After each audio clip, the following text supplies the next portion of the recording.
Ito mga bossing yung kanilang yung kanilang pang-uurot na kaya nagkaroon ng palitan ng liderato sa Senado para hindi asikasuhin yang yang impeachment. Lunes na Lunes, kinalunisan, nag-convene kaagad sila as an impeachment court. O so nasira yung kanilang mga sinasabi. Yung mga bobong mga vlogger, mga inutil na mga media na nag-float ng idea na the reason why kinuha kay Tito Soto yung pagiging Senate President, it's because dito sa impeachment na ito. Anak ng tinapay. Dati rin naman, ba't galit na galit sila na inagaw or naagaw kay Senator Tito Soto yung pagiging Senate President? Ginawa din naman nila yan kay kay Chis Escudero. Ginawa din naman ni Chis Escudero yan kay Mig Zubiri. So, nangyayari yan. That is part of the process, the system, and the democracy dyan sa Senado. Kasi numbers game talaga sa Congress and Senate. So, kahit bukas magkaroon ng palitan ng liderato, kahit araw-araw magkaroon ng palitan ng liderato, that's how it goes. Wala namang mandate ang isang Senate President to be the Senate President for 2 straight years. Then after that, there should be an election to vote for another Senate President, or if he's gonna stay for ma-extend yung kanyang term as Senate President. Wala mang ganun. Yung Senate Presidency, lang yan, nakabase yan sa loyalty ng mga senador sa'yo. Ganun yun. So ngayon, mga bossing, sinabi nila na kaya inagaw dahil sa impeachment, napahiya sila. Kasi nga, nag-forthwith, nag-start yung impeachment, yung simula ng proseso ng impeachment, nag-push through. Ngayon, nagagalit to si Risa Ontiveros dahil daw Lunes na Lunes, hindi man lang daw natalakay. Imagine ninyo, kung tinalakay, inuna ni Alan Peter Cayetano, parang nga wala kayong masabi. Para nga wala kayong masabi, inasikaso ko na nga itong impeachment, ayaw nyo pa rin. Kung halimbawa, hindi ko muna inasikaso yung impeachment nung Lunes, inuna ko itong nangyari sa Senado.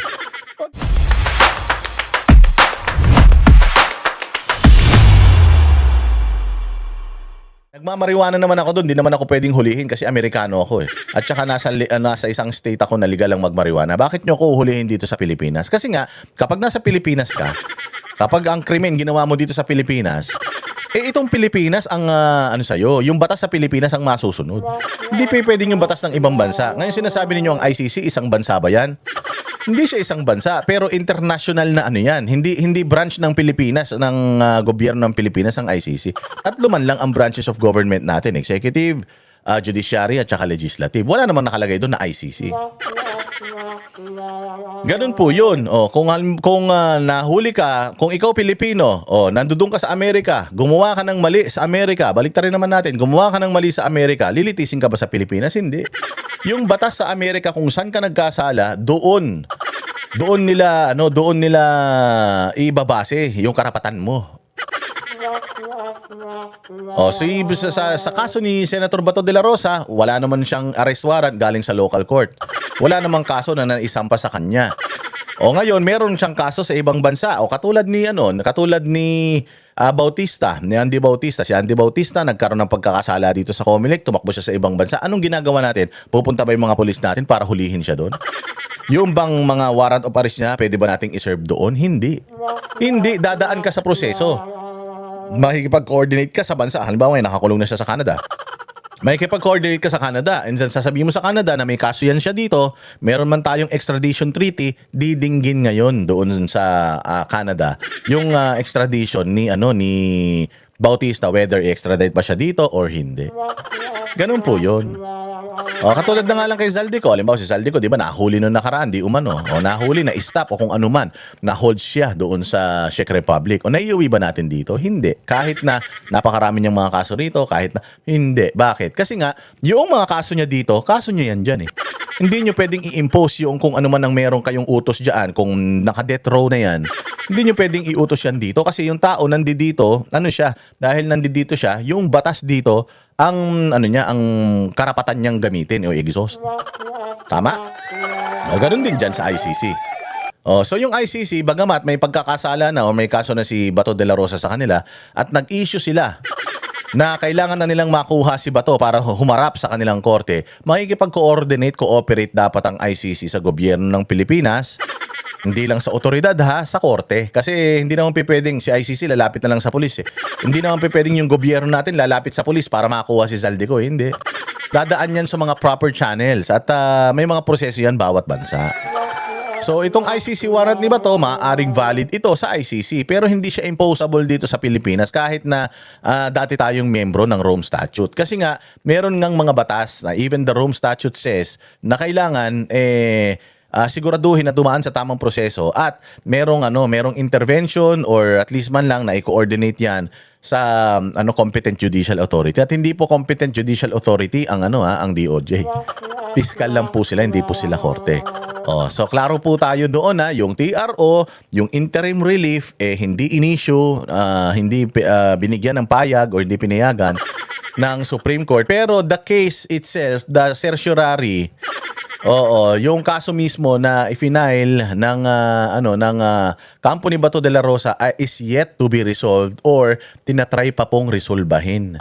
At kung ma-resolba yon at sinabi doon sa main case na i-file nila sa Supreme Court na hindi pwede ang ICC mag-impose dito sa atin nang hindi dumadaan sa ating local courts, yung TRO na yan at automatic na yan, approved na yan. Automatic po approved na yan. So hindi na siya denied kasi ang pinakabuod, sabi nga, yung nire-request niyo na interim relief, mabilis kasi yan ngayon kasi agad-agad na yan eh. Hindi ko ibibigay yan sa iyo kasi nga pinag-aaralan pa namin to. Kasi pag ito dinesisyonan namin pabor sa inyo, yang mo na yan, yang TRO mo na yan, X na yan. X na yan. Hindi na yan pwedeng gamitin or hindi kumbaga irrelevant na yan. Ito yung importante. At kasama dito sa dinidesisyonan namin ngayon, kasama yan yung nire-request nyo na yan. Ganun yung ibig sabihin noong pag-deny nung TRO. Hindi siya parang it's a go signal na pwede nang arestuhin si Bato. Hindi siya ganun. Kasi atat na atat kayo arestuhin si Bato. Ang presidente na natin mismo nagsabi na wala siyang order na arestuhin si Bato. Bakit gusto niyo bang arestuhin kasi? Hindi nyo ba kayang antayin? Hindi nyo ba kayang antayin yung nakapag-antay na kayo ng ilang taon Hindi nyo ba kayang antayin yung desisyon ng Supreme Court? Pwede nyo naman i-pressure yung Supreme Court Kasi kung sasabihin ng Supreme Court na kailangan ng huliin si Bato de la Rosa at dalhin na yan sa ICC agad-agad, wala namang magagawa si Bato Doon, by then, since batas na siya, at since meron ng resulta at desisyon ng korte, wala na talaga magagawa si Senator Bato submit himself. But until then, meron pa silang reservations, meron pa silang agam-agam, hindi pwede. So mali itong sinasabi dito ni Abnormal, nitong laws yang nabuang na ito, na valid yung ICC warrant na i-serve na dito at i-disregard na yung mga batas natin. Mali po yan. At ang lahat ng maaaring interpretasyon at evaluation na sabing resolution ng Supreme Court ay ibabato po natin kay Secretary Frederick Bida. So can you consider him as fugitive since tumakas sa Senate? Yan din po ang pananaw ng OSG na siya po ay kinukonsidera na fugitive. Ma'am Ablasca, yung statement lang. Fugitive ng ICC. Fugitive from ICC, but not fugitive from the law ng Pilipinas. Malaki po pagkakaiba nun. Because again, Bato de la Rosa is not a citizen of the ICC. ICC is not a country.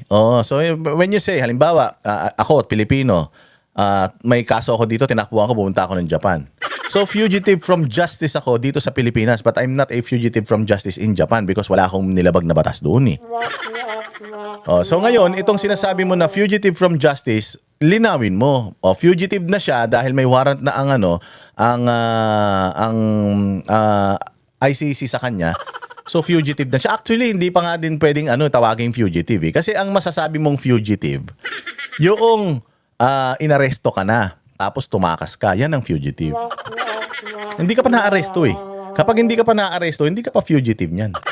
Hinahanap ka ng korte, gusto ka nilang humarap sa kanila pero hindi ka pa humaharap.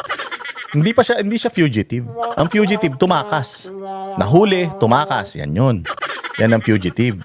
O kaya fugitive from the law, di ba? Masasabi mo na fugitive from the law kapag nagdesisyon na ang korte. Let's say for example, nagdesisyon na ako katulad kay Franz Castro. na child abuser siya. Oh, tapos sinabi na makukulong siya ng ganito, kailangan makulong siya ng ganito, and then hindi siya nagpapakita, hindi siya nagpapahuli. Ayun, fugitive na 'yun. Kapag mayroon ng may desisyon na. Pero kung ganito na naghi-hearing pa lang, hindi pa fugitive of law 'yan. Oo, he just doesn't want to present himself and hindi lang siya nakikipag-cooperate because alam niya na delikado yung delikado, may masama kayong balak sa kanya. Na-splice daw din yung video na pinresent mo. Ang nai-present po sa briefing kahapon, yan po ay galing mismo rin. So yan, ito yung issue diyan. Ngayon, ano ang masasabi ito maganda magpaliwanag Talagang kailangan abogado magpapaliwanag niyan. Ito si Harry Roque ay international lawyer at si Harry Roque ay fugitive from the law of the Philippines. Hindi pa man siya nahuhuli. So, he's just avoiding arrest. He is avoiding an initial arrest. Kasi initial arrest pa lang naman yung ina-avoid niya, hindi pa naman siya convicted criminal. Hindi pa naman siya na-convict bilang human trafficker. Kasi human trafficking ang kaso niya So meron inisyu sa kanya na subpoena, may inisyu sa kanya na na warrant of arrest. Kapag siya ay na-arrest tapos tumakas siya, di ba? Pag siya ay na-arrest tapos may bail yung kanyang pagkaka-aresto, yung kaso niya may bail, nag-bail siya, so pansamantalang pinalaya siya, di ba? Hindi naman sinabi na pansamantalang fugitive ka. Hindi naman ganun. Magiging fugitive ka lang kapag ikaw ay nahuli tapos umalis ka ng walang pasabi-sabi. Pero halimbawa, kung ikaw ay nahuli, nakapag-bail ka, ang tawag nila sa'yo, you're on bail. Di ba? So, ito si Harry Roque, kung ang initial warrant pa lang naman yung inisyu sa kanya, hindi naman yun warrant of arrest because natalo siya sa kaso niya sa korte. May decision ang korte na guilty beyond reasonable doubt siya. So yun, pagka meron ng desisyon ng korte, ayan na, fugitive na yan. Tumakas na siya sa kanyang responsibilidad na magpakulong dahil sa mga kasalanang ginawa niya. Si Harry Roque, bagamat meron tayong warrant of arrest sa Pilipinas, pwede ba nating i-impose yun kay Harry Roque sa ibang bansa? Hindi. Bakit? Hindi ino-honor nung bansa na yun yung warrant natin. Yung kaso ni Harry Roque sa Pilipinas, hindi walang pakialam yung bansa kung saan siya nandoon. Kaya nga siya nag-asylum, walang pakialam yung bansa kung saan siya nandoon kasi hindi naman nangyari yung krimen sa kanilang jurisdiction. So nagre-request tayo. Nagre-request ang gobyerno natin ng extradition. Ang problema, kahit may extradition, meron siyang asylum. So hanggat hindi nasusolusyonan o nadidesisyonan yung asylum request niya, hindi siya pwedeng i-extradite dito. Which is, batas yun nung bansa kung saan siya nagsisik ng asylum. Gets nyo? So, vice versa, ganun dapat. Kung papaano tinatrato ng ibang bansa yung mga kaso na natin, kay Saldico, kay Bautista, hindi pa natin napapauwi dito, ang tagal-tagal na, si Arnulfo Teves noon, hindi ba, na ganun din yung naging issue, dapat ganyan din tayo kahigpit sa ICC. Na hindi porket kalaban natin sa politika, gusto na natin na ipadala na lang ganun basta-basta. Kasi para sa akin, pagtatraidor talaga yan sa iyong bandila at sa iyong prinsipyo. Ang dali-dali naman nating sumuko. Sabi ko nga sa inyo kung pag-uusapan lang ipagsuko, hindi nga natin isinusuko yung South China Sea. Kahit na wala naman talagang malupit na kapakinabangan sa atin yan bukod sa nahuhuli maraming isda. Merong mamimina dyan na mga langis na hindi naman natin kayang minahin. Hindi natin gini-give up yun Oo, kasi itong mga Pilipino, kahit nakalaban mo, kasi ako if ever si Marcos magkaroon ng kaso sa ICC, which is hindi naman talaga pwede. If ever lang, for the sake of conversation, si Bongbong Marcos gustong kunin ng ICC. Kung ako presidente, hindi ko din ibibigay. Kasi kailangan dumaan sila sa tamang proseso. Pilipino yan Akin yan Kalahi ko yan Tapos ibibigay ko sa inyo basta-basta. Yung mga gumawa nga ng krimen ng mga Pilipino sa ibang bansa, nabibitayin na Tinatry natin pauwiin sa Pilipinas. Tapos tayo magpapadala tayo ng kalahi papunta sa ibang bansa. O pakinggan natin itong panayam kay Harry Roque. May paliwanag niya sa inyo. Ano yung ibig sabihin nitong TRO na ito? Ito na hindi po sila naglabas ng TRO. Ibig sabihin po ba nito, pwede na nilang arestuhin ng mga law enforcer itong si Senador Bato po? Well, tama po kayo, no? walang TRO na issue, bagamat hindi pa na-issue ng Korte Suprema yung mga kadahilanan kung bakit hindi nag-issue ng TRO. At hindi ito unanimous decision. Kung ako hindi nagkakamali, 951 ang desisyon. Ibig sabihin, bagamat merong mayorya na sumuporta sa hindi pagbibigay ng TRO, marami rin na nagsabi na dapat magbigay ng TRO. No? Bulag tayo ngayon kung anong kadahilanan ng korte, pero ang masasabi ko lang, ayon sa ating rules of court, kinakailangan kasing mapatunayan na magkakaroon ng irreparable injury ang humihingi ng TRO kung hindi mapagbibigyan. No? So, ibig sabihin ng korte, dahil hindi sila nag-issue ng TRO, hindi napatunayan yung irreparable injury. Ano ba yung irreparable injury? Siguro, ang iniisip ng Korte Suprema, hindi naman na-arrest. Ayun yung sinasabi ko kanina. Oo, kaya hindi sila makapagdesisyon kasi hindi mo mapapatunayan or you failed to prove na delikado ka talaga pag nahuli nila. Kasi hindi ka naman nila nahuli. Wala kang basihan. Pero magandang argumento sana dito na ang basihan po namin, yung nangyari kay Pangulong Duterte na ipinadala na siya doon. Pagdating mo kasi doon sa The Hague, wala na. Lalo na kahit mag-issue ang Supreme Court, halimbawa doon sa mga TROs or mga certiorari's na final nung inaaresto pa lang si Pangulong Duterte. Kahit mag-desisyon sila na mali yung manner ng pag-aresto sa kanya, hindi dumaan sa tamang proseso, therefore illegal yung arrest. Do you think iuwi ng ICC si Pangulong Duterte dito sa Pilipinas? Kahit Pilipino siya? Kahit i-request natin na umuwi, tayo nga bring him home tayo ng bring him home eh. Pero even if the courts here will request for President Duterte to be brought back to the Philippines, the ICC will not honor it. Why? Because we are superior. Ganun sila eh. We are superior. Mas mababa kayo sa amin. I-request nyo lang hanggat kaya nyo, hanggat gusto nyo i-request. It's still up to us whether pagbibigyan namin yung request nyo or not. Nandito na siya eh. That's the main goal. Ganun po yun. Masasaktan tayo kapag ganun. Di ba nag-issue ang Supreme Court tapos hindi in-honor ng ICC. Tapos ang sasabihin nyo, kasi nga yung batas natin doesn't apply sa International Criminal Court. Ayun na nga. So dapat ganun din tayo, pinoprotektahan din natin yung interest natin. Yung batas ng ICC dapat hindi rin agad-agad imposable at ipinapatupad na kagad, implementable dito sa Pilipinas. Kasi parang inamin mo na mas magaling sila kaysa sa'yo eh. Hindi pwedeng ganun. Ang tagal-tagal na nating inaapi tayo ng mga ibang lahi, pinaglaban ng mga ng mga ninuno natin, yung ating soberanya at yung ating pagiging independent. Tapos papayag tayo na mas magaling ang ICC kaysa sa atin, na mas magaling yung mga yung mga abogado o huwes nila sa ICC kaysa dito sa Pilipinas. So itong si Senator Bato, no? So walang irreparable injury kung hindi sila mag-i-issue ng TRO dahil nananatili pa rin malaya itong si Senator Bato. Yan naman po ay haka-haka ko lamang dahil wala pang desisyon ng Korte Suprema, no? Antayin po natin ang desisyon dahil lininaw ng Korte Suprema na ang desisyon nila ay para lamang sa TRO at maglalabas talaga sila ng decision on the merits. Now, alam nyo, limitado rin ang masasabi ko kasi ako yung abogado ni Congressman Pulong Duterte dito sa isa sa, kung hindi ako nagkakamali, 3 petisyon na nakabinbin o 4 na petisyon na nakabinbin sa Korte Suprema ngayon. No?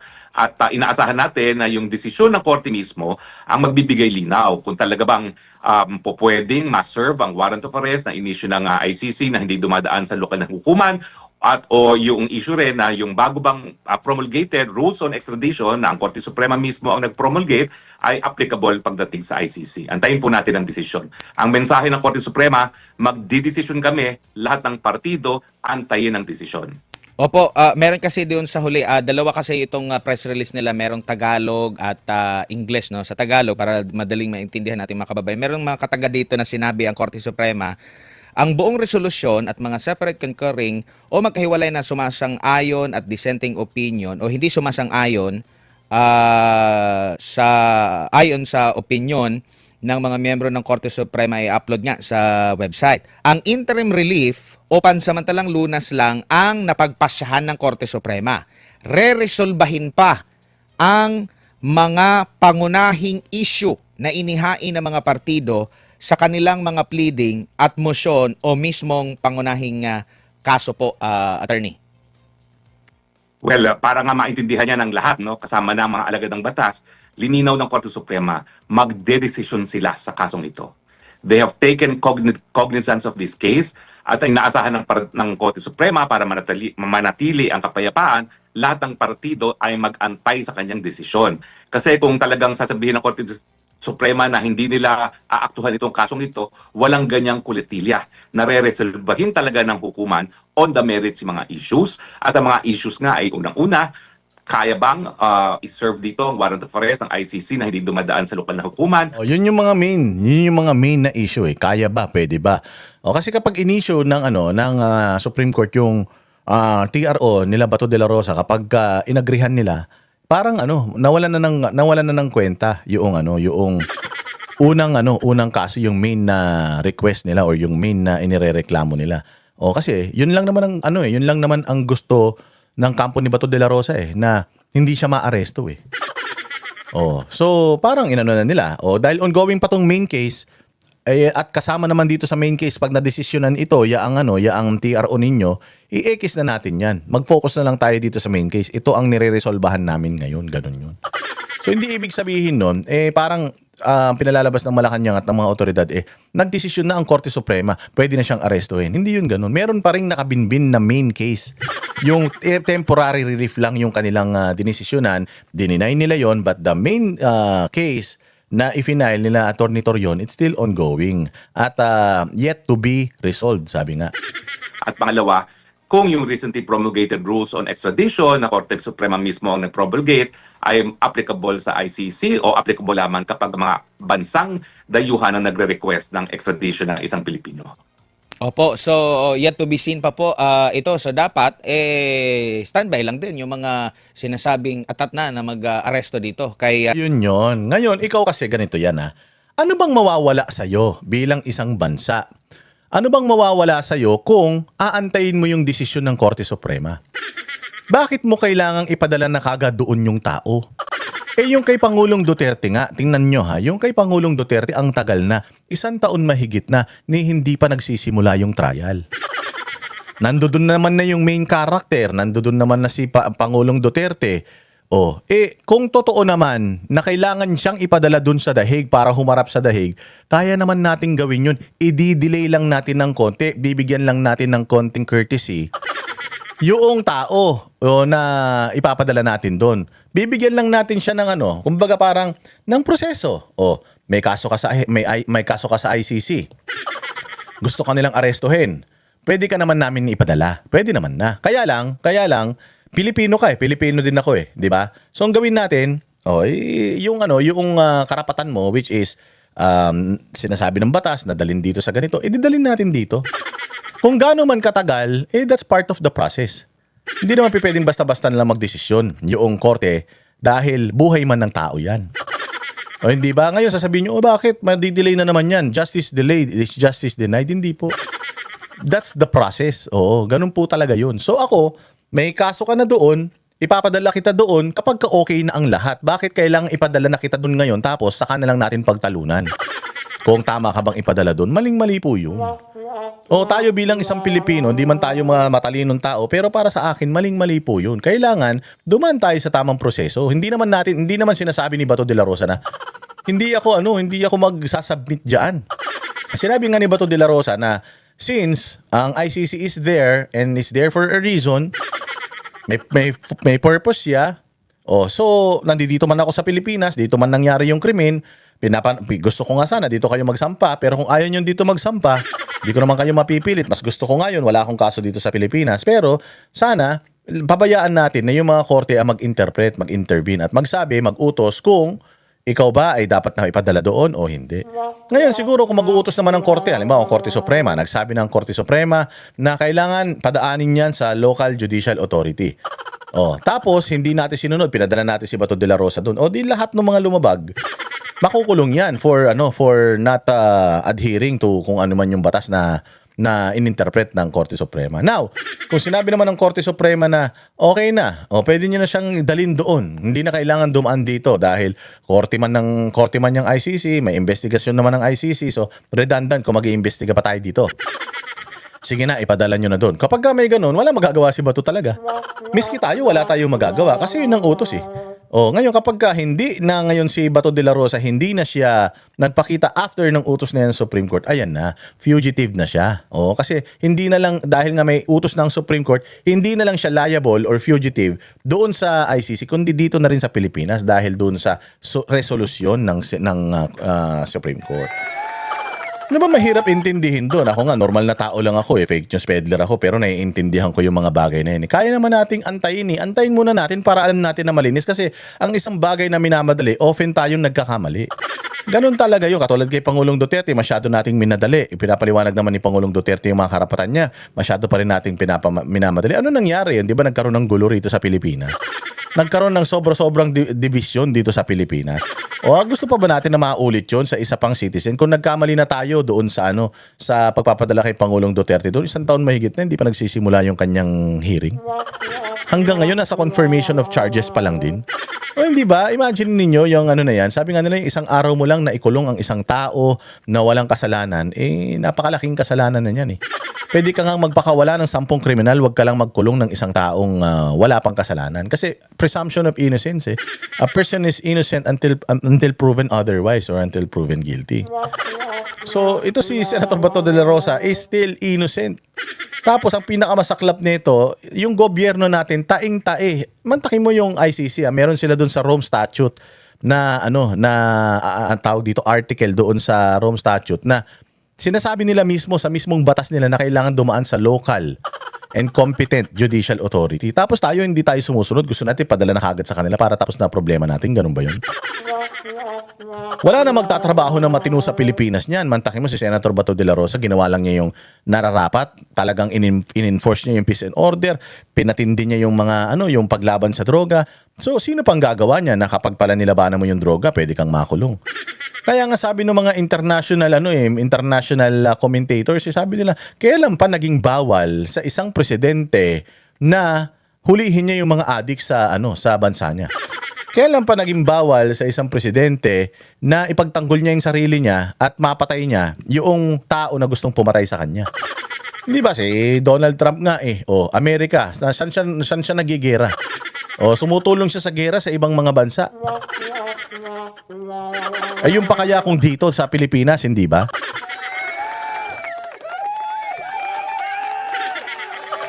Si Pangulong Duterte, nilabanan niya ang korupsyon. Nilabanan niya ang droga. Ang dami niyang mga ginawang kabutihan sa bayang Pilipinas. Pero bakit ganun?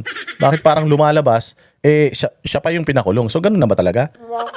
Kapag masama ka, magstay ka sa power. Kapag loko-loko ka, ipapatapong ka na lang or ipapakulong ka na lang. Kasi parang gano'n na mangyayari. Tingnan mo sinasabi ni Falsis na abnormal. Sabi ni Falsis na abnormal, dapat daw si Senator Robin Padilla sampahan ng kaso sa ICC for obstruction of justice. Diba? Parang wala na tayong korte dito. Parang sinasabi nila na wala na. Pwede naman pala dumiretso na sa ICC O dumiretso na tayo sa ICC kagad, wag na dito sa Korte ng Pilipinas, di ba? Kaya nga kung ako talaga, dapat may nagpa-file na ng disbarment dyan kay Falsis. Ang dami ng mga binibitawang mga salita niya na puro kabalbalan Senador Bato de la Rosa, kasi marami na tayong mga naririnig na pwede na daw arestuhin, meron na daw manhunt operation na ikinasa sila. Mas maigi na antayin na lang para wala pong problema dito, attorney. Tama po, kaya nga may ganyang kulatili ang Korte Suprema. Tanging yung interim relief lamang ang hindi napagbigyan, pero reresolbahin ng hukuman ang lahat ng mga issues na ilinabas ng 3 o 4 na petisyon. Pero pangunahin dyan ay kung po pwede pa bang mag-surrender ng Pilipino sa ICC. Ngayong tayo ay bumitiw na pagiging miyembro ng ICC.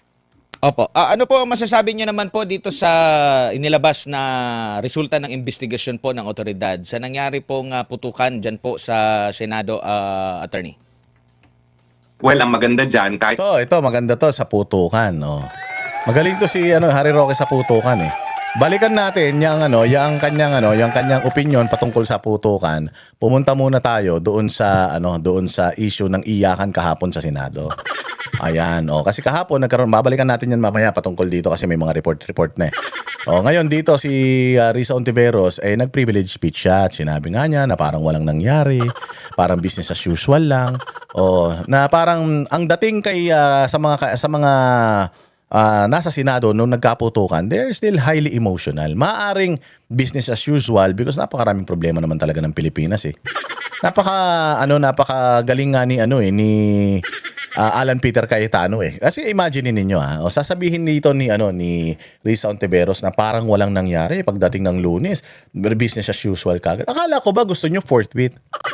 Nasira kasi dito mga bossing yung kanilang pang-uurot na kaya nagkaroon ng palitan ng liderato sa Senado para hindi asikasuhin yang impeachment. Lunes na Lunes, kinalunisan. Nag-convene kaagad sila as an impeachment court. O so nasira yung kanilang mga sinasabi. Yung mga bobong mga vlogger, mga inutil na mga media na nag-float ng idea na the reason why kinuha kay Tito Soto yung pagiging Senate President, it's because dito sa impeachment na ito. Anak ng tinapay. Dati rin naman, ba't galit na galit sila na inagaw or naagaw kay Senator Tito Soto yung pagiging Senate President? Ginawa din naman nila yan kay Chis Escudero. Ginawa din naman ni Chis Escudero yan kay Mig Zubiri. So, nangyayari yan. That is part of the process, the system, and the democracy dyan sa Senado. Kasi numbers game talaga sa Congress and Senate. So, kahit bukas magkaroon ng palitan ng liderato, kahit araw-araw magkaroon ng palitan ng liderato, that's how it goes.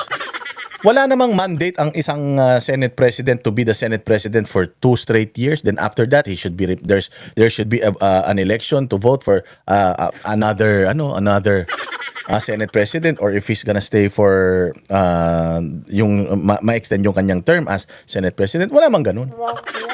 Yung Senate Presidency, lang yan, nakabase yan sa loyalty ng mga senador sa'yo. Ganun yun. So ngayon, mga bossing, sinabi nila na kaya inagaw dahil sa impeachment, napahiya sila. Kasi nga, nag-forthwith, nag-start yung impeachment, yung simula ng proseso ng impeachment, nag-push through. Ngayon, nagagalit to si Risa Ontiveros dahil daw Lunes na Lunes, hindi man lang daw natalakay. Imagine ninyo, kung tinalakay, inuna ni Alan Peter Cayetano, parang nga wala kayong masabi.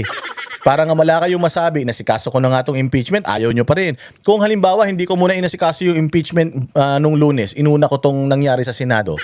O di ibig sabihin, mas mukhang staged yung barilan. O kasi nga, pwedeng sabihin na, kaya nagkabarilan, di ba? Sinabi nila, kaya nagkabarilan, kaya para patakasin si Bato. Ano pang isang sasabihin nila? Kaya nagkabarilan yan, para yan ang unahin nila na hearing, hindi yung impeachment. Sala sa init, sala sa lamig kayo eh. Sabi nga ni Cayetano, dinisregard ko na nga yung traumatic experience namin na kahit nagigil kami na talagang panagutin sa pambababoy sa Senado, etong mga nambaboy dito sa Senado, inuna namin yung gusto nyo. Yung impeachment ang inuna namin, ayaw nyo pa rin. So, paano kaya kung gano'n? Dapat sinabi ni Cayetano, sige, kung gusto mo, simulan na natin yung investigasyon. Sa susunod na lang yung impeachment. Okay ba sa iyo? Sana yun nga sinabi ninyo kay Risa Ontiveros dito nung sinasabi niya na parang walang nangyari. Kasi yun yung sinasabi niya eh. Parang walang nangyari, nagkabarilan, tapos parang hindi naman natin inasikaso. So parang lumalabas dito sa sinasabi niya, hindi niyo yung inasikaso, baka talagang sinadya nyo. Kasi kung talagang sinadya nila yan, sana walang impeachment, hindi sila muna nag-convene ng impeachment, sasabihin nila na the impeachment can wait, but yung what happened to the Senate, hindi dapat yan mag-antay. Yan yung ipaprioritize natin. Besides, yung forthwith naman na sinasabi is not how you comprehend it. How you understood it eh. Ang ibig sabihin naman ng forthwith is in a reasonable time at depende pa rin naman sa amin eh. Yung kung kailan namin naasikasuhin yan eh. But since may nangyaring masama sa Senado, may barilan sa Senado, ito ang una nating imbestigahan. 2 years nating imbestigahan to. At talagang kailangan undivided yung ating attention. Dito lang tayo nakafocus. Huwag na tayo mag-focus sa iba muna. Yung impeachment, sa kanya. Mag-focus tayo sa issue ng bansa at saka itong nangyari sa Senado. Ginawa ba nila yun? Hindi naman. Agad-agad. Napahiya kayo. Di ba? Napahiya kayo ngayon. Na agad-agad start. Tapos ngayon may reklamo pa rin kayo. Ba't naman ganun? Hindi nagsimula. Ano ba talaga gusto nyo unahin? Yung nangyari sa Senado? O yung impeachment ni VP Sara? Make up your mind. Pakinggan natin itong kabulastugan nitong babaeng babaeng magnanakaw di umano. Noong isang linggo sa Senado, may ilang senador pang nagkasama ng loob. At live mula sa Senado, nauna sa balita, News 5 Senate Correspondent Mean Los Baños. Mean, ang balita namin, napaiyak si Senator Pia Cayetano. Anong dahilan nito? Yes, Bok, partner, nako, hindi na nga naiwasan o hindi na napigilan ni Senator Pia Cayetano na maging emosyonal at mapaiyak sa sesyon kanina habang kinikwento, Bok, kung gaano daw Tignan mo, napaiyak si Pia Cayetano. Emotional pa man yung tao. Gusto na nila sana sigurong resolbahin ito. Kaya lang, nag-i-investigate man ang NBI, nag-i-investigate man ang PNP. So, ano yun parang hindi tama yung timing kung pati sila mag-i-investigate, di ba? Binagbigyan na sila ng mga CCTVs. Yung CCTVs na yun, meron din silang copy nun. Whether spliced yung mga CCTVs na inilabas nila Remulla, the Senate can prove that it's spliced. Kasi the original copy nasa kanila. O, kanya-kanya silang kopya. May kopya NBI, may kopya PNP. Kanya-kanya sila ng cut para magmukhang, alam mo yun, magmukhang may kasalanan ng Senate. Pero dito sa nangyari sa Senate, highly emotional pa rin yung mga tao. Takot na takot pa rin sila. Kaya lang, kailangan nilang to keep their composure. Kailangan nilang isipin na hindi importante yung trauma na naramdaman ko. Ang importante is magawa ko yung trabaho, gets? Ano ba trabaho ko? O yung mga problema ng mga bayang Pilipino, nahihirapan sila. Kuryente, tubig at kung ano-ano pa. Ang daming mga committee na may mga pending na mga hearing para masolusyonan itong VAT, itong energy, itong kung ano-ano pa, health, yung budget sa health at kung ano-ano pa. So, uunahin ko yung sarili ko? Uunahin kong maglungkot-lungkutan ako? Hindi. Kailangan ko mag-function as a senator. Pero hindi ibig sabihin nun, parang walang nangyari. Yung yung trauma ko, isa-set aside ko. Para sa kapakanan ng mga Pilipino. Kasi kahit naman traumatized ako, wala naman pakialaman Pilipino Kasi hindi naman ako hinalal ng mga Pilipino dahil sa emosyonal na nararamdaman ko Gets ninyo? So the trauma is still there. They're trying to keep their composure para makapag-function sila dahil yun naman ang inaasahan ng tao sa kanila. Tapos etong mga wala dyan sa pangyayari, sila yung magagaling magsalita. Yung mga hindi naka-experience, sila yung magaling mag-pressure. In the first place, sinet aside nga netong mga traumatized na mga senador, yung kanilang trauma, just for them to function na kagad as an impeachment court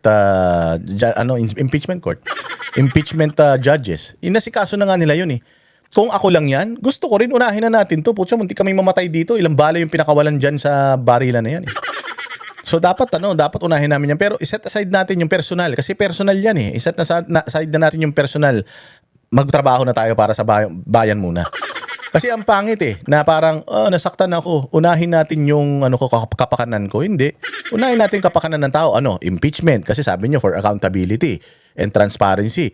Yung mga komite, yung mga resolusyon ng mga paghihirap ng bayang Pilipinas, 'di ba? Yun yung unahin natin.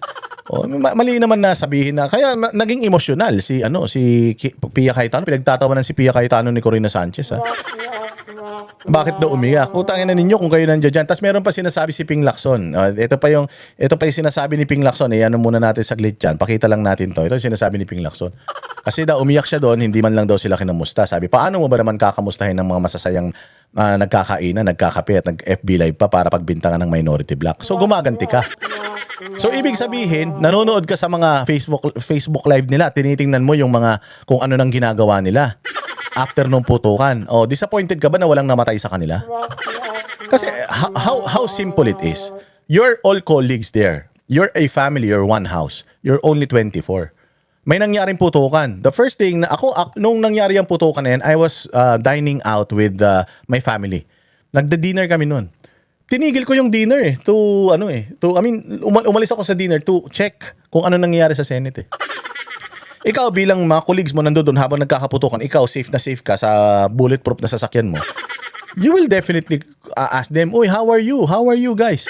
Ingat kayo dyan." Hindi ba? Ganun man lang. Pero ito sinasabi niya na, nakita ko naman okay sila Ba't ko pa sila kakamustahin? Anak ng tinapay. Ibig sabihin, bitter ka. Anong gusto mo? Pagkatapos ng putukan hindi na sila kumain. Hindi na sila magharap-harap. Halatang-halata naman si Ping Lacson dito na bitter siya Sobrang bitter nyo naman, Ping, na naagaw sa inyo yung kapangyarihan. So okay lang sa inyo na may mangyaring masama sa mga kasamahan ninyo dahil lang nawala sa inyo yung kapangyarihan. Dahil nawala sa inyo yung Blue Ribbon Committee, no? So parang sinasabi niya dito, nagkakainan, nagkakape, naka-FB live. Paano mo kakamustahin? Ano naman yun? Courtesy man yun. Kamustahin mo. Yung nanay mo, halimbawa, yung nanay mo may cancer. Tas nakita mo yung post sa Facebook, kumakain siya ng Jollibee. Hindi mo na siya kakamustahin? Siyempre kakamustahin mo pa rin siya dahil may cancer siya eh. Hindi naman nagagamot ng cancer eh, ng isang Facebook post eh. So bagamat nagkakainan sila, nagkakape at nasa isang lamesa sila at nag-selfie sila, hindi ibig sabihin nun okay na sila. You still need to check on them. Oh, how are you guys? Nakita ko na nag-dinner na kayo. Okay na kayo? O, di ba? Sabihin nila, oo, kasi gutom na rin kami. Tagal namin di kumain eh, kaya nagkainan na kami dito. Pero grabe yung experience kanina, nakakatakot. Hindi ba? Yung ganun. Nagato si Ping Lacson para naman hindi tao eh. O, balikan natin yung balita na yan. Pinakita ko lang sa inyo para alam nyo. Sila natakot noong nung pagkakataon ng kasagsagan ng barilan dito sa loob ng Senate building exactly 1 week ago kasi last Wednesday yun at Wednesday din ngayon. Talagang napaiyak si Senator Pia Cayetano dahil grabe daw yung takot na dinanas niya at ng kanyang staff lalo't malapit lang kung saan silang room nandoon yung nangyaring barilan. Pero bago yung emosyonal na pahayag ni Senator Pia Cayetano, nagsalita muna sa simula ng sesyon si Senator Erwin Tulfo at ipinunto nga niya yung mga alegasyon na di umano may tip daw na nakuha yung mga minority senators kaya nagsiuwian sila ng maaga at wala sila dito nung panahong nagkakaroon ng gulo at barilan sa loob ng Senate building. Hindi raw yan totoo, sabi ni Senator Erwin Tulfo. Kaya sila umuwi ng maaga dahil dapat kasi merong caucus o meeting yung pangkalahatan ng mga senador. Pero last minute, sinabihan daw sila na majority members na lang o majority block members na lang. So ano nga naman daw ang gagawin ng mga minority block members kundi umuwi na lang. Bok na rito ang bahagi. Yan, okay na eh. Meron na kayong reason eh. Umuwi kami ng sabay-sabay. Wala natira sa amin kahit isa. Nagkataon lang yun. May caucus man nila yun. O pero di ba, alam mo yun, paparating, alam nyo eh, alam nyo na paparating yung kamera para maipadala yung articles of impeachment. Ayaw nyong ma-experience yun or ayaw nyong makita yun. Kung kailan naman darating yung impeachment, forthwith pa kayo, kailan naman darating articles of impeachment, doon kayo umuwi ng maaga. Kahapon naman, di kayo umuwi ng maaga. Tapos ngayon, bigla kayong uuwi ng maaga kung kailan itatransmit yung articles of impeachment. Yung magandang rason naman yan, kasi caucus nila yun kaya umalis na lang kami. Nasabay-sabay din kaming umalis. Si Senator Soto sa sobrang pagmamadali pa, wala pa yung driver niya, dinrive niya na yung sarili niyang sasakyan. Which is napaka-imposible yun, sa edad ni Tito Soto, hindi na yan magdadrive ng sarili niyang sasakyan. May driver yan, may bodyguard yan. Pero yun, nagmamadali siya. Gamit yung sasakyan niya. Tara, bilisan mo, umalis na tayo. Maganda yung rason nila na caucus yan, ganito, ganyan. Pero dapat hindi nyo na sinisiraan. Kasi ang sinabi lang naman ng Senado, parang may nag-abiso sa kanila, sabay-sabay silang nawala ngayon pwede na sabihin na that's irresponsible. Walang nag-abiso or walang something, umuwi lang kami. Hindi naman masama yun. Ang masama lang yung pag-uwi ni Bato de la Rosa. Walang hiya yan. Si Bato de la Rosa bawal umuwi tapos kayo pwedeng umuwi. Ba talaga? Inan yung gulo-gulo ninyo pero sana, yun lang, that's irresponsible. Hindi po kami umuwi dahil alam namin, wala po kaming alam. Mas maganda kung patunayan na lang nila sino yung mga tao na nagsabi sa kanila, iharap nila sa amin. Sino yung mga tao na nagsabi sa kanila na abisuhan kami. Yun, doon tayo matapos. Pero yung parang sirain mo, na sa tingin namin stage yan. Sa tingin namin, ang may kasalanan dyan Senado. Sa tingin namin, mahina ang liderato. Mantakin mo, nasaktan kayo dun sa sinabi nila na parang alam nyo na may mangyayari or may nag-abiso sa inyo na may masamang mangyayari kaya umalis kayo. Pero yung pag-aatake nyo sa Senado na mismong bahay ninyo, mas matindi pa.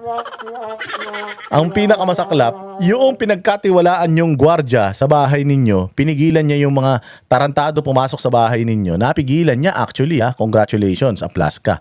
Napigilan niya yung mga pumasok dahil dun sa kanyang pagpapaputok na paatras niya, hindi nagtagumpay na mapasok yung bahay ninyo. Takin nyo, gusto nyo pa siyang ipakulong. Gusto nyo pa siyang kasuhan, natutuwa kayo na ganun. Yung mga utak yan, mga mapupurol talaga Ng pahayag ni Senator Erwin Tulfo, pakinggan natin. To suggest that the mere fact that some senators were responsible for what later transpired just because they had already left the premises is speculative, irresponsible, and unsupported. Ikaw talaga, bendalo, bobo ka Wala silang sinabi na sangkot kayo o may kinalaman kayo. Masyado kang iyakin tanga ka naman. Ang sinabi nila, may nakarating sa aming balita na yung mga minority senators na abisuhan sila na may mangyayari. Kaya umalis na sila para hindi sila madamay. Wala naman sinabi yung mga senador na naiwan doon na may kinalaman sila kasi umalis sila Oo, wala namang akusasyon na ganun. Sinabi lang na nagtataka sila, walang ni isa na iwan na minority. Lahat sabay-sabay na wala. Sabay-sabay na wala lahat. Tapos may mga nagbumulong pa sa amin. Ang late-late lang naman itong lugar namin. Magkakilala naman lahat ng tao rito. Meron silang natanggap na mga information na something's gonna happen. Sinabi din ni Lacson sa isang interview niya, I think sa kala DJ Chacha, yung kala Ted Pailon, na before it happened, kausap niya si Matibag. So baka nga inabisuhan. Pero hindi sinabi na may kasalanan, sila ang rason kung bakit nagpaputok ton, may utos nila. Kasi sinasabi nitong bobong tulpo na ito. Wala namang ganun. Nagtaka lang sila. Parang kayo din ngayon, nagtataka. Nagtaka lang sila, ba't bigla kayong nawala? At balita nila, narinig nila, na naabisuhan daw kayo. Supported by evidence.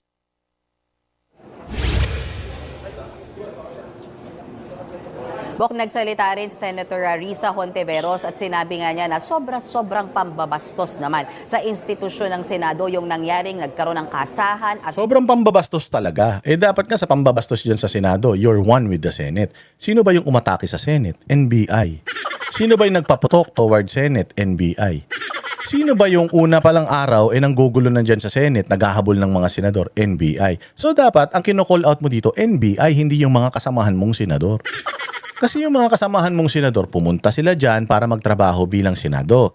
Ngayon, itong mga taga-NBI, pumunta dyan, ginulpi pa yung taga-USAA, which is taga-Senate. Wala kayong masasabi dun. Tapos dito sa nangyaring putukan, meron na kayong nasasabi na kesyo, nababoy ang Senado. Nababoy pala yung Senado. Sinong bumaboy sa Senado? Si Aplas ka? Siya ang bumaboy sa Senado? Trabaho niya ba na baboyin yung Senado? Kalinaw-linaw naman doon sa mga kuha ng CCTV footages. At kalinaw-linaw din doon sa mga kumakalat ng mga footages sa social media even before the investigation and the shooting started na yung NBI was in the GSIS property. Ang sinasabi pa ni Remulla, nagbabantay ng painting. Sinong gagong magnanakaw ng painting dyan sa GSIS? Ang tagal-tagal nang nakasabit ng mga painting niyan sa GSIS. Bilyong-bilyong kasi halaga niyan. Sa lalaki niyan, putang ina, sinong gagong magtatakas niyan? At sakto pa nung araw na yun, nagpatawag ka ng NBI para bantayan niyang bantayan niyang GSIS building. Nahuli na nga si Matibag dito, nagsinungaling siya, nagmeeting daw si Aplasca, GSIS tsaka NBI. Hindi nagmeeting, ang nagmeeting GSIS at tsaka si Aplasca at pinagmeetingan nila na kailangan ma-secure yung area kapag nagsimula ng impeachment ni VP Sara dahil siyempre maraming mga magrarally sa harap pro and anti. And aside from that, siyempre kailangan i-secure nila yung perimeter, baka may magsilundagan dyan sa mga Yun yung pinag-usapan nila, walang NBI doon. Pakasinungaling nyo kasi, umpisa pa lang nagsisinungaling na kayo. barilan sa loob ng Senate building. Kaya hindi raw pwedeng ang asta na lang ng Senado o ng ilan sa kanila ay para bagang walang nangyari o business as usual. Diyan na-trigger si Senator Pia Cayetano at hindi nagustuhan na ni Senator Pia. Narito Bok, pakinggan natin at panoorin natin yung pahayag ni Senator Pia Cayetano at Senator Risa Hontiveros. That is why we cannot act as though nothing happened last week. Alam natin ang tama at mali. Alam natin kapag sumosobra na, matapos ang habulan at barilan dito sa Senado. Ang ipinapakita natin ay para bang walang nangyari. Para sabihin nyo na walang nangyari. Napakasakit para sa aming lahat na nandito. Yan yung sinasabi ko na si Risa Hontiveros, it's easy for her to say na parang walang nangyari because she's not there. We're not saying si Risa Hontiveros isa sa mga perpetrators para guluhin niyang Senado. Maaaring nakatakas siya doon, good for her, hindi siya na-trauma, pero hindi mo pwedeng i-undermine yung mga, yung nagdelikado na buhay ng mga tao na nandiyan dyan, media, security guards, Senate staff, mga senators, hindi mo pwedeng i-disregard yun. Ngayon, ang sinasabi dito na palusot ni Risa Hontiveros is, hindi ko sinasabi na hindi kayo dapat masaktan. Pero ang sinasabi ko, bakit parang wala tayong ginagawa? Nag-iimbestiga ang NBI, nag-iimbestiga ang PNP. Bakit parang tayo business as usual? Ano bang gusto mo talaga? Unahin yung impeachment o unahin itong investigasyon? Because kung inuna ng Senate yung investigasyon niyan, magwawala na naman kayo. Sasabihin nyo na naman, inuna pa yung yung mga sarili. Inuna pa yung mga personal na mga naramdaman at personal na trauma kaysa dito sa issue ng Bayang Pilipinas na pagnanakaw ni Inday Sara. Ganun na masasabihin nyo. So either way, mali sa inyo. Lahat na lang mali sa inyo. Okay ng ina ninyo. Mga hayop kayo. Diba? Imagine ninyo. Lunes, something happened in the Senate. Natanggap namin nung Biyernes yung articles of impeachment, but we are setting it aside. We need to solve the issue of the Senate, the attack in the Senate now.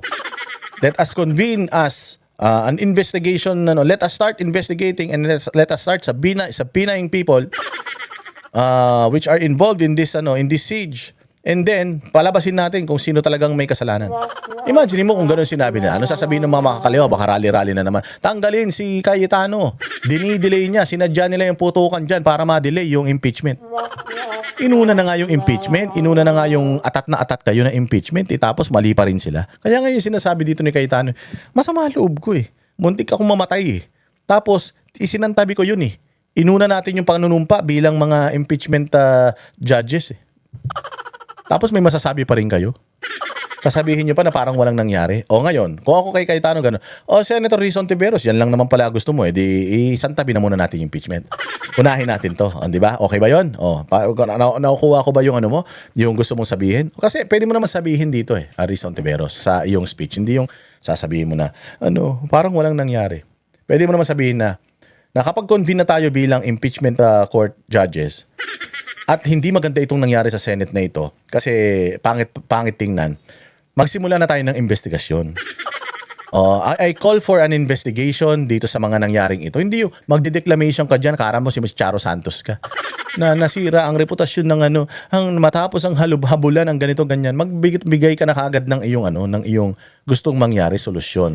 Hindi po pwede na tumagal pa po ito sa Senate President. Kailangan bukas na bukas din or asikasuhin na natin kaagad na maimbestigahan ito para hindi naman tayo magmukhang katawa-tawa dito.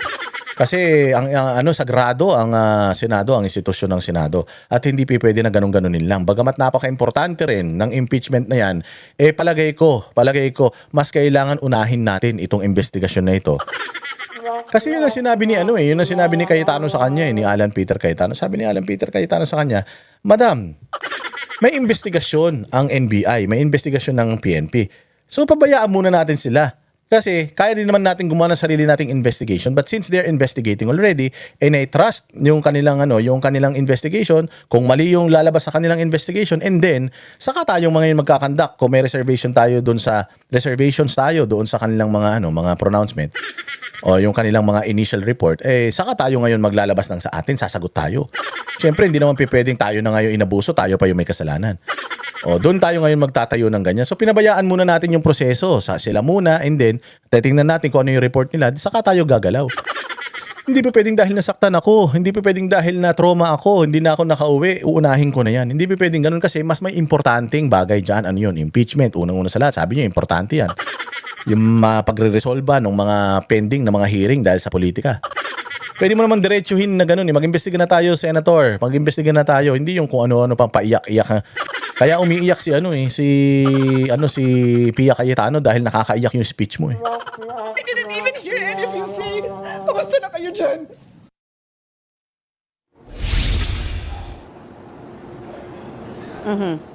Doon sa part, Bok, na parang walang nangyari na sinabi ni Senator Rizon Tiveros, dyan talaga hindi nagustuhan ni Senator Pia yan. Pakinggan ulit natin yung bahagi ng kanyang pahayag.